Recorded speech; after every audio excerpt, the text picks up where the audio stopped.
Most people think kindness needs permission, but sometimes it just walks through the wrong door. The service hallway inside Velarin Tower smelled faintly of disinfectant and polished steel as Ethan Cole pushed his cleaning cart past rows of sealed glass doors that most employees weren't even allowed to approach. Ethan worked nights because the building was quieter after midnight, and quiet meant fewer questions about the human janitor moving through the most expensive residence district on the planet. Velarin Tower rose nearly 900 feet above the city skyline, its upper floors reserved for the wealthiest alien families in the Helios trade network, and Ethan had learned one simple rule during his 6 months on the job: clean the hallways, empty the bins, and never open a door marked private. Tonight that rule lasted exactly 30 seconds. A faint sound slipped through the corridor, soft but unmistakable, like someone trying not to cry. Ethan slowed his cart. The sound came again, fragile and uneven. He looked up at the door beside him, a polished white panel with a glowing security line across its frame. The sign read Medical Suite, authorized personnel only. Ethan should have kept walking. Instead, he stood there for a moment listening to the quiet mechanical hum behind the door and the small voice struggling to breathe between sobs. He exhaled slowly, pushed the door open a few inches, and stepped inside. The room was bigger than most apartments he had ever seen, filled with soft blue lights and medical equipment that blinked steadily in the dim air. A hospital bed rested in the center, surrounded by tall monitoring units and glass cabinets filled with instruments Ethan couldn't name. And in that bed lay a small alien child. Her skin shimmered a faint violet under the lights, thin arms resting against a blanket, while delicate wires connected to machines beside her. She couldn't have been more than 8 years old by human standards. Her large silver eyes stared at the ceiling as quiet tears slid down the sides of her face. Ethan stopped moving. No parents, no doctors, just the steady hum of expensive machines and a lonely child staring at nothing. He glanced behind him at the open door. If security cameras caught him here, he could lose his job before sunrise. But the girl sniffled again, turning her head slightly, as if hoping someone was nearby. Ethan sighed under his breath and rolled the cleaning cart forward. "Hey there," he said gently, crouching beside the bed. "Looks like someone spilled juice on your blanket." He grabbed a clean cloth from his cart and carefully wiped the dried stain near her hand. The girl watched him quietly, her eyes curious but cautious. Ethan moved slowly so he wouldn't scare her, straightening the edge of the blanket and adjusting the pillow behind her head. "I'm Ethan," he said with a small smile. "I'm the guy who makes floors look shiny around here." The girl didn't speak, but her eyes followed every movement. Ethan noticed a small toy lying broken on the bedside table, a tiny floating drone with one loose wing. He picked it up, turning it carefully between his fingers. "Mind if I take a look at this?" he asked softly. With a tiny nod, the girl let out the faintest breath of approval. Ethan reached into his cart and pulled out the small multi-tool he used for loose cart wheels and jammed supply doors. A few quick adjustments, and the wing snapped back into place. The drone lifted slowly from his palm and hovered with a soft humming sound. For the first time since he entered the room, the alien child smiled. And 3 floors above them, hidden behind a wall of silent surveillance screens, someone very powerful had just started watching. The small drone hummed softly as it floated above Ethan Cole's palm, its repaired wings stabilizing the gentle motion while the alien child watched it with wide silver eyes that reflected the blue glow of the medical monitors. For a moment, Ethan forgot he was standing inside a restricted medical suite in the tallest private tower in the city. The girl's smile was quiet and fragile, but it was real, and that seemed more important than the rules posted outside the door. Ethan guided the drone in a slow circle above the bed before lowering it carefully onto the blanket near her hands. "There you go," he said softly. "Good as new." The girl reached out slowly, her thin fingers brushing the small machine as if she was not used to touching things that worked. The monitors beside the bed emitted a steady rhythm, gentle electronic beeps echoing through the room. Ethan glanced at them briefly. He did not understand the alien language on the screens, but he recognized the patterns of hospital equipment. Someone here needed care. A lot of it. He looked back at the child. "You must get bored in here," he said quietly as he picked up the cloth again and wiped the edge of the bedside table. "Rooms like this always feel too quiet." The girl studied him carefully, her expression curious. Her voice, when it finally came, was barely louder than a whisper. "You are not afraid." Ethan blinked in surprise. Her English carried a soft accent, careful but clear. "Afraid of what?" he asked gently. The girl tilted her head slightly. "Most people leave quickly." Ethan leaned against the side of the bed and shrugged. "Well, I am the janitor," he said with a small smile. "If everyone leaves quickly, I would never finish cleaning." The girl looked at him for a long moment. Then something changed in her expression. The sadness in her eyes softened, replaced by quiet curiosity. Ethan continued wiping the surfaces around the machines, careful not to disturb the wires connected to her arms. He moved slowly, speaking casually as he worked. "I used to fix things when I was a kid," he said. "Broken radios, old fans, a toaster once that nearly launched bread across the kitchen." The girl's eyes followed him as he moved around the room. "Why?" she asked softly. Ethan paused, thinking for a moment. "Because it felt good when something worked again." The girl looked down at her hands resting on the blanket. "I do not work again," she said quietly. Ethan did not answer right away. Instead, he adjusted the pillow behind her head and straightened the blanket near her shoulders.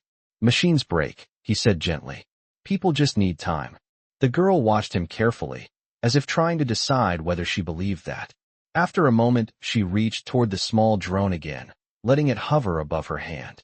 A faint laugh escaped her lips, the sound so soft Ethan almost missed it. He smiled. "There it is," he said. "Best sound in the whole building." Above them, 3 floors higher in a darkened control room, a tall alien woman stood motionless before a wall of surveillance screens. Her name was Aria Velerin, owner of the tower, leader of one of the largest trade empires in the Helios network, and the mother of the child now laughing quietly in the hospital suite below. She had been watching the human janitor for 12 minutes without speaking. Around her, silent security officers waited for instructions. Aria folded her arms slowly as the screen showed Ethan repairing the toy drone and speaking gently to the girl. Her daughter had not laughed in nearly 5 months. And somehow, the one person who had managed to make it happen was a janitor who was not supposed to be in that room at all. The drone drifted in a slow circle above the blanket, while the alien child watched it like it was the most fascinating thing in the universe. Ethan Cole leaned back slightly against the edge of the bed, resting his cleaning cloth over his shoulder while the soft glow of the medical monitors painted pale reflections across the polished floor. For the first time since he had stepped inside the room, the quiet felt different. It was no longer the lonely silence of machines. It was the peaceful kind that followed laughter. The girl guided the small drone with careful movements of her fingers, her silver eyes bright with curiosity. "Does it always listen to you?" she asked softly. Ethan chuckled. "Not really. It listens to whoever fixed it last." The girl studied the toy again, as if trying to understand that idea. Ethan moved around the room slowly, wiping the edges of the cabinets and adjusting a chair that had been left slightly crooked beside the wall. He worked the same way he always did, calm and methodical, but every few seconds he glanced back at the child to make sure she was comfortable. The room itself was unlike any hospital room he had ever seen. The ceiling curved gently upward like the inside of a glass dome, and faint lights moved along the edges in a slow rhythm. The machines beside the bed displayed lines of alien symbols that pulsed softly in shades of blue and white. Ethan did not understand any of the language, but he recognized the purpose of the equipment. Someone here had spent a fortune trying to keep this child safe. "Do you live here?" the girl asked quietly. Ethan looked over at her with a small smile. "No, I live about 12 miles from here in a tiny apartment with a very loud refrigerator." The girl tilted her head slightly. "Why do you clean this place then?" Ethan shrugged as he wiped a fingerprint from the glass of one of the monitors. "Because the building needs cleaning and I needed a job." The girl considered that answer very seriously. "You are not a doctor." "Nope." "You are not a scientist." "Definitely not." The girl looked back at the floating drone, then slowly returned her gaze to him. "But you fixed my toy." Ethan laughed softly. "Sometimes that is enough." The drone circled once more before settling gently onto the blanket near her hand. The girl touched it again, then looked up at Ethan with a question forming behind her silver eyes. "Will you come back tomorrow?" she asked. Ethan hesitated for a second. Technically, he was not supposed to be here tonight at all. Security could appear at any moment and escort him out of the tower. But the hopeful look on her face made the answer simple. If the floors get dirty again, he said with a grin, I will probably have to. The girl smiled wider than before, a quiet expression of relief spreading across her face. Ethan returned to his cart and began gathering his supplies, preparing to move to the next hallway before anyone noticed he had been inside the restricted suite for nearly 20 minutes. As he reached the door, he paused and looked back once more. The girl was still watching him, the repaired drone hovering gently above the blanket. Good night, Ethan said softly. The door slid closed behind him with a quiet hiss. Down the hallway, the janitor pushed his cart toward the service elevator, unaware that every step he took was still being watched. In the dark control room above the tower, Aria Vellerin stood silently in front of the massive surveillance display, her eyes fixed on the screen showing the now quiet medical suite. Her daughter lay calmly in the bed, the small drone floating peacefully beside her. Aria had studied human behavior for decades through business negotiations and political alliances.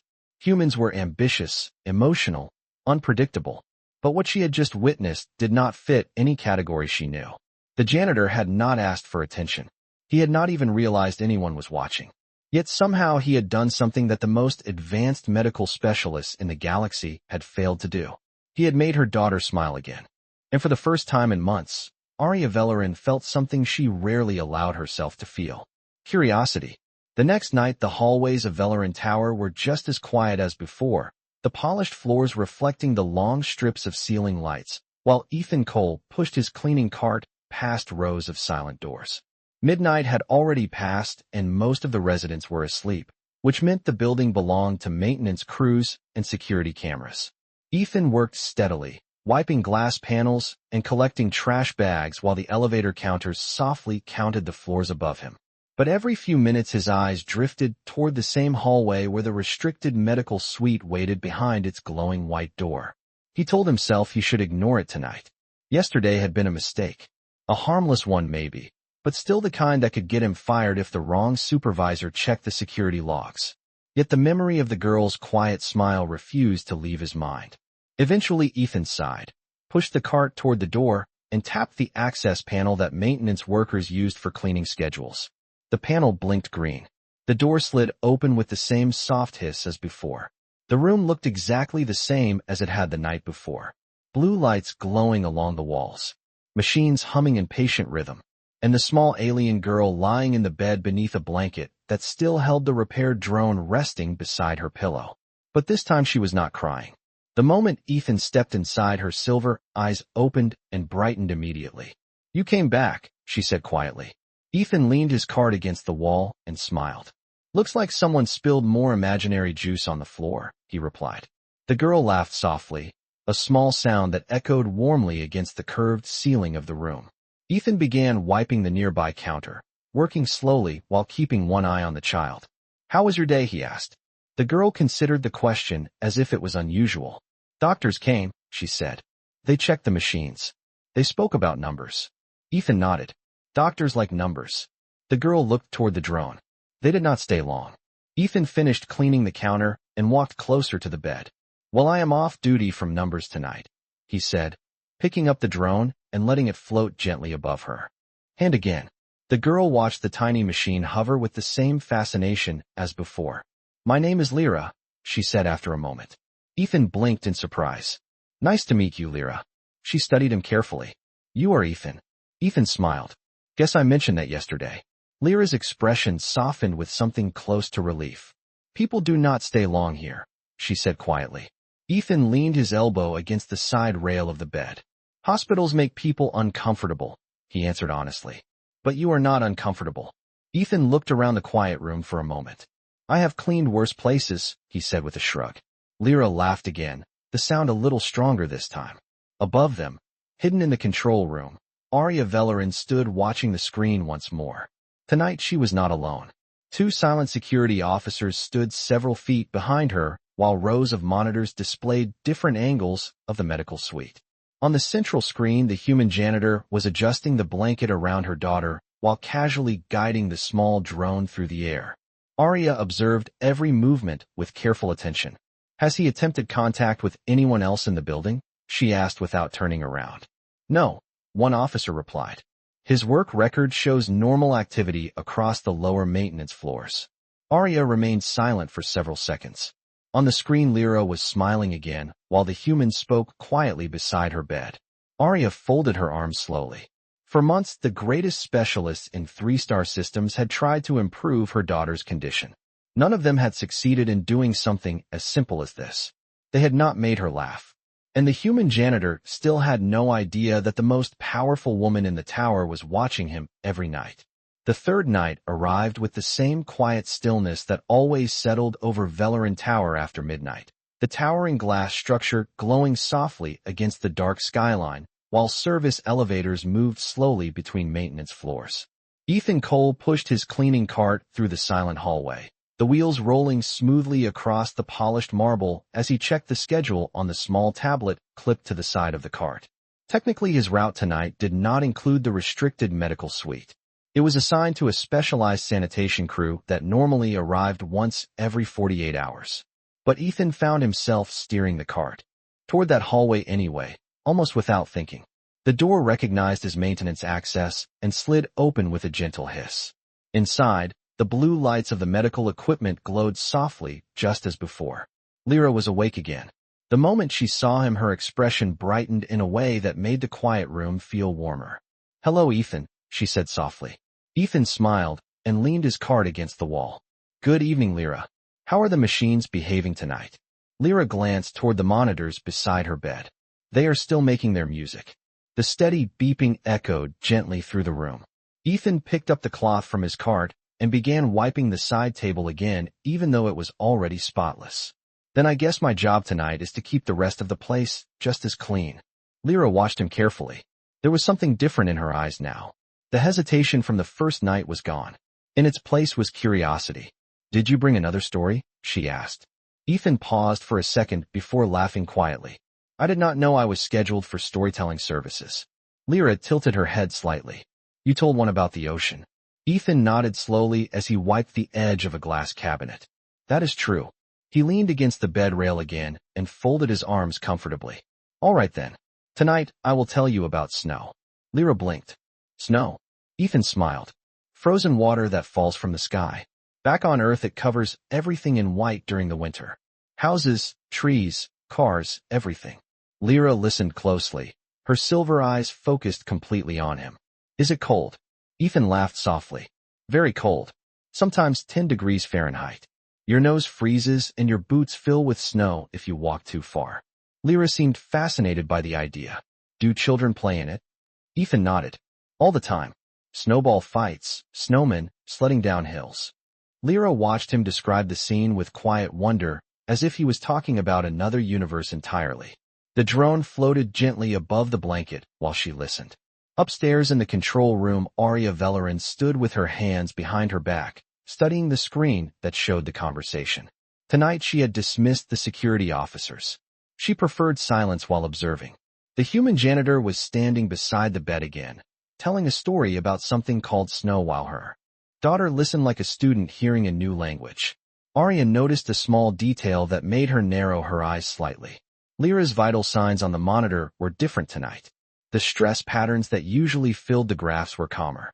The numbers had improved by a small but measurable amount. The change was subtle but unmistakable. Arya turned slightly toward the medical data panel beside the surveillance wall. The system confirmed the observation. Heart rate stabilized. Neural activity elevated. Emotional response detected. She looked back at the screen where Ethan was now demonstrating how a snowball was packed together using his hands. Lyra laughed quietly at the explanation. Arya remained very still for several seconds. Then she spoke to the empty room in a calm voice. "Prepare a direct conversation with the human tomorrow night." The fourth night arrived quietly over Velarin Tower, the glass walls reflecting thousands of city lights nearly 900 feet below, while the service elevators moved through the building like slow mechanical breaths. Ethan Cole stepped out of the elevator on the upper maintenance level and pushed his cleaning cart into the hallway, the wheels rolling softly across the marble floor. By now the route felt familiar. Wipe the railings. Empty the waste containers. Check the glass panels. Yet, even as he worked, he knew exactly where he would end up before the night was over. The door to the medical suite stood at the end of the corridor, glowing faintly beneath the security strip. Ethan paused beside it for a moment, then tapped the access panel. The door slid open. Inside, the soft blue lights of the machines filled the room again. Lyra was already awake. The moment she saw him, her silver eyes brightened. "Ethan," she said quietly. Ethan smiled as he rolled the cart inside. "Good evening, Lyra. How is the drone behaving tonight?" The small toy lifted gently from the bedside table, as if answering the question itself, hovering slowly above the blanket. Lyra watched it for a moment before turning back to Ethan. "The machines say I am improving," she said. Ethan raised an eyebrow while wiping the nearby counter. "That sounds like good news." Lyra nodded slowly. The doctor seemed confused. Ethan chuckled softly. "Doctors do not like mysteries." He leaned against the bed rail again, folding the cloth in his hands while the drone floated lazily in the air between them. "So what story tonight?" Lyra asked. Ethan pretended to think for a moment. "Let us see. I told you about snow.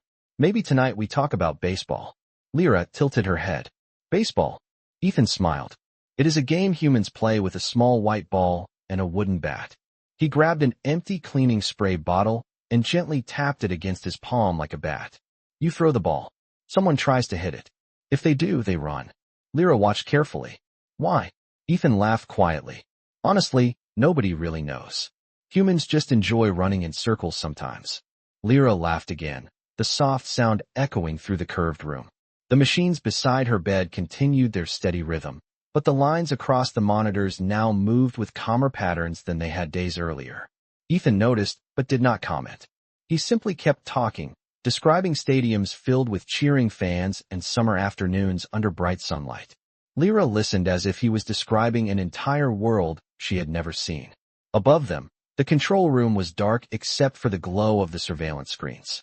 Arya Vellerin stood alone before the display wall once again. The central screen showed Ethan standing beside the bed demonstrating a baseball swing with a cleaning bottle while Lyra laughed at the awkward performance. Arya studied the data panels beside the video feed. The medical readings confirmed what she had already begun to suspect.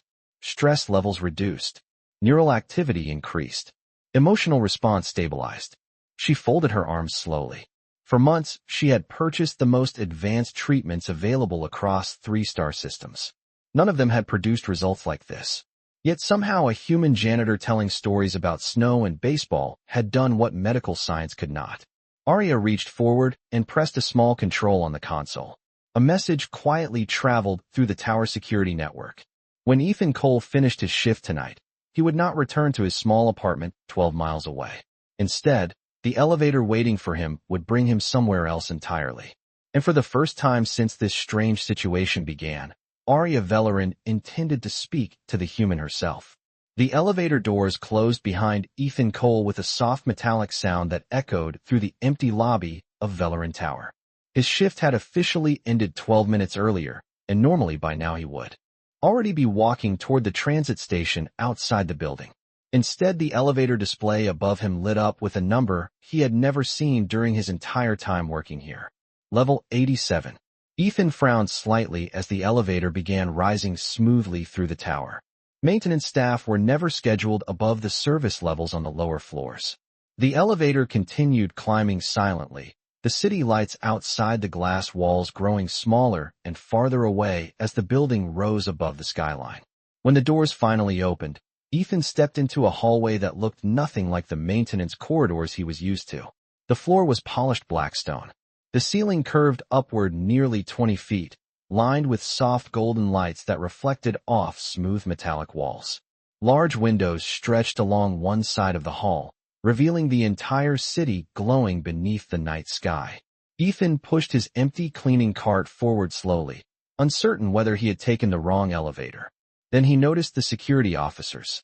2 tall alien guards stood near a large doorway at the end of the corridor, their silver uniforms perfectly still as they watched him approach. Ethan stopped walking. One of the guards stepped forward calmly.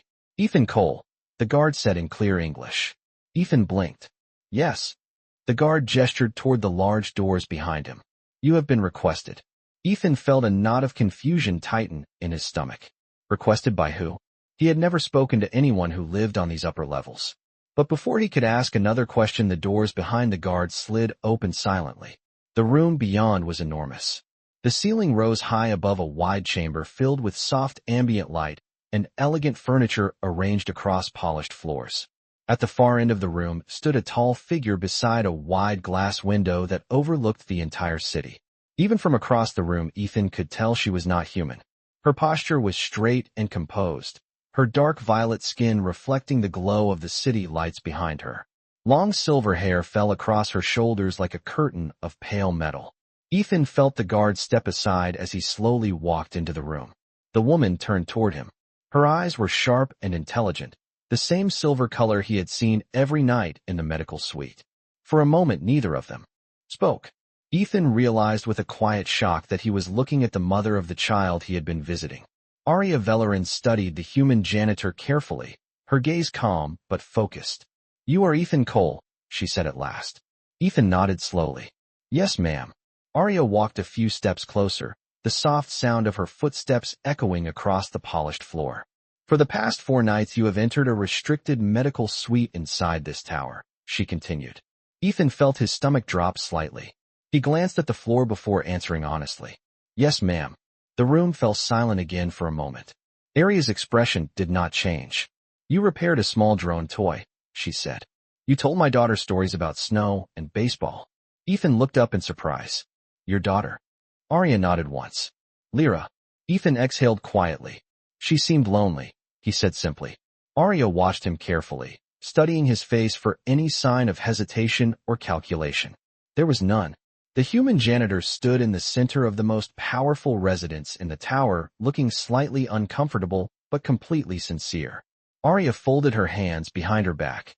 "Human Ethan Cole," she said slowly. "Do you understand who I am?" Ethan shook his head. "Not exactly." Aria turned slightly toward the window overlooking the city. "I own this tower," she said calmly. Ethan blinked once. Then he looked down at the cleaning cart beside him and quietly muttered under his breath, "Well, that explains the security guards." The enormous room remained quiet after Ethan's muttered comment, the glow of the city lights stretching across the polished floor like reflections of distant stars. Aria Vellerin watched the human janitor carefully, measuring his reaction with the same calm precision she used during negotiations that involved billions of credits and entire planetary markets.